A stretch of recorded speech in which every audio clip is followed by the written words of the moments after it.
PEGI 18. Pada musim dingin 1959, sekelompok pendaki muda berpengalaman memulai pendakian mereka menuju pegunungan Ural di Rusia. Ini bukan pendakian musim dingin pertama mereka, tapi tragisnya ini akan menjadi yang terakhir. Selama pendakian, mereka bertemu sesuatu yang menyebabkan kematian seluruh anggota kelompok ini. Apa yang sebenarnya terjadi pada malam itu masih belum diketahui. Tapi kejadian ini mungkin menjadi salah satu misteri dengan detail dan bukti yang paling mengerikan yang pernah gua investigasi. Alasan kenapa gua tahu banyak detail soal cerita ini adalah karena sebuah kamera dan buku diari ditemukan di tempat perkemahan mereka yang menunjukkan foto asli yang diambil oleh kelompok pendaki ini. Cerita ini dimulai saat sekelompok mahasiswa membentuk tim untuk melintasi pegunungan Ural. Setiap anggota dari tim 10 orang ini adalah seorang pendaki berpengalaman. Tujuan dari para pendaki ini adalah untuk mencapai Gunung Goro-Orton, dan jalur yang mereka ambil dinilai sebagai jalur paling sulit yang bisa dilalui. Walaupun begitu, mereka tetap percaya diri bisa menyelesaikan pendakian, karena mereka merasa sudah terlatih dan sudah mempersiapkan logistik dengan sangat baik. Perjalanan mereka dimulai pada tanggal 25 Januari. Saat kelompok mulai melakukan perjalanan ke desa di sekitar pegunungan, para pendaki beristirahat di sana dan memulai pendakian mereka pada tanggal 27 Januari. Sehari sebelum pendakian, salah satu pendaki bernama Yuri Yudin tidak bisa melanjutkan perjalanan karena mengalami reumatisme, dan dia pun memutuskan untuk pulang lebih awal. Tapi mungkin masalah kesehatannya inilah yang telah menyelamatkan nyawanya. Kepulangan Yudin menjadikan kelompok ini hanya beranggotakan 9 orang, 7 laki-laki dan 2 perempuan. Sang pemimpin Igor Dyatlov dikenal sebagai seseorang yang sangat berpengalaman, dan karena itu dia menjadi pemimpin yang dihormati di kelompok. Saat kelompok mendaki melewati tempat yang sekarang dikenal sebagai Dyatlov Pass, cuaca buruk membuat mereka kehilangan arah dan berakhir di sisi gunung yang dikenal oleh penduduk lokal sebagai Gunung Kematian. Jadi Dyatlov membuat keputusan untuk mendirikan tenda dan berlindung sampai matahari terbit. Ini adalah salah satu foto terakhir yang berasal dari kamera mereka.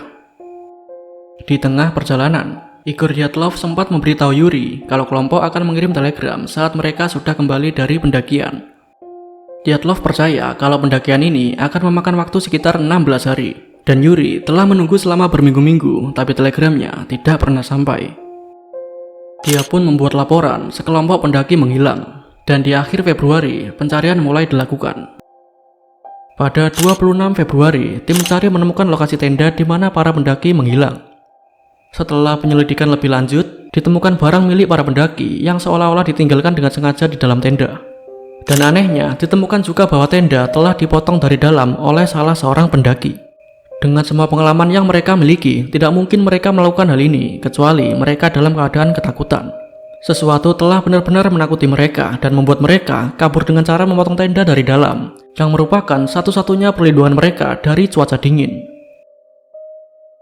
Dan yang lebih aneh lagi adalah jejak kaki dari 9 orang itu ditemukan saling berpencar dan menjauh dari lokasi perkemahan, seolah-olah mereka memang sedang melarikan diri dari sesuatu. Antara tenda yang terpotong dan jejak kaki mereka yang tersebar, sudah sangat jelas bahwa telah terjadi sesuatu yang tidak biasa pada malam itu. Penyelidikan dilanjutkan pada pagi hari di bulan Februari tanggal 27. Dengan percaya diri, mereka yakin akan menemukan anggota dari kelompok pendaki itu dalam keadaan hidup. Lokasi tenda dan jejak kaki sudah ditemukan. Sekarang hal yang harus dilakukan hanyalah menemukan para pendaki berpengalaman ini. Saat menyisir area di sekitar pepohonan, salah satu anggota tim pencari menyadari kalau ada sesuatu berwarna coklat yang mencuat keluar dari dalam salju, tepat di sebelah pohon cedar. Saat mendekat, mereka sadar kalau semua ranting di bagian bawah pohon ternyata telah patah, yang membuktikan kalau ada seseorang yang telah berusaha memanjat pohon itu. Sisa-sisa api unggun juga ditemukan di sana, dan tepat di sebelah api itu, mereka menemukan jenazah dari Yuri Doroshenko dan Yuri Krivonisenko. Dua jenazah pertama ditemukan dalam keadaan hanya memakai kaos dan celana pendek. Pada saat kematian mereka, suhu di sana mungkin mencapai minus 30 derajat Celcius. Penyelidikan kemudian mengungkap bahwa kedua jenazah ini ternyata telah dipindahkan sesaat setelah kematian.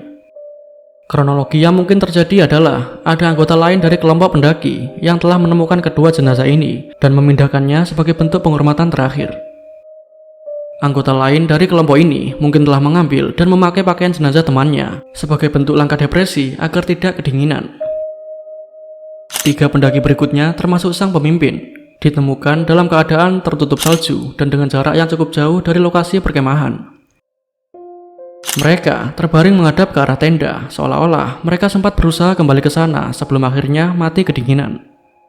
Beberapa dari mereka mengalami luka ringan. Dan anehnya, gigi seri Dyatlov sang pemimpin dilaporkan menghilang, seolah-olah semua luka itu berasal dari bekas pertarungan tangan kosong. Tapi walaupun begitu, kelima orang ini dinyatakan tewas karena hipotermia.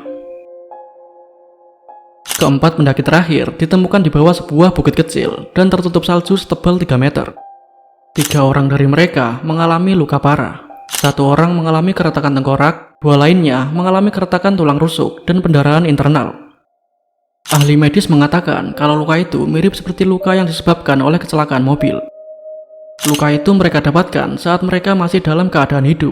2 dari mereka ditemukan dengan keadaan bola mata yang sudah menghilang, dan 1 diantaranya ditemukan dengan keadaan lidah yang juga menghilang. Keempat pendaki itu mengalami patah tulang di area hidung dan leher, tapi mereka tewas karena hipotermia.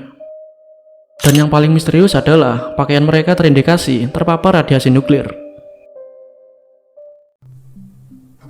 Dengan semua bukti yang tidak masuk akal, banyak orang mulai menyalahkan aktivitas supranatural atas tragedi ini. Dan makhluk utama yang disalahkan adalah Yeti. Mungkin ada seekor makhluk buas yang hidup di area terpencil itu.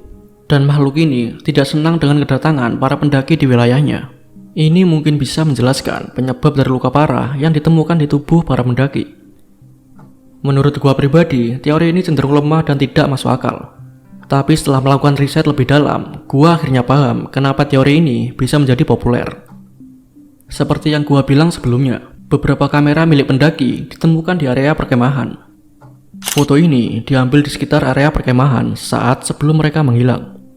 Setelah dianalisis, foto ini dinyatakan 100% asli. Tapi teori ini masih dianggap tak berdasar, walaupun dengan adanya foto sang makhluk misterius.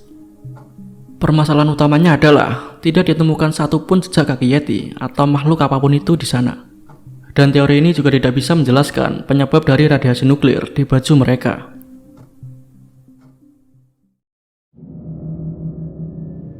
Selain teori Yeti, sebenarnya ada teori lain yang cukup populer. Di sekitar waktu para pendaki ini menghilang, beberapa orang melaporkan ada penampakan cahaya yang bergerak melintasi langit malam selama beberapa menit di sekitar pegunungan Ural. Beberapa saksi mata ini termasuk 3 tentara dan 2 kelompok pendaki lain.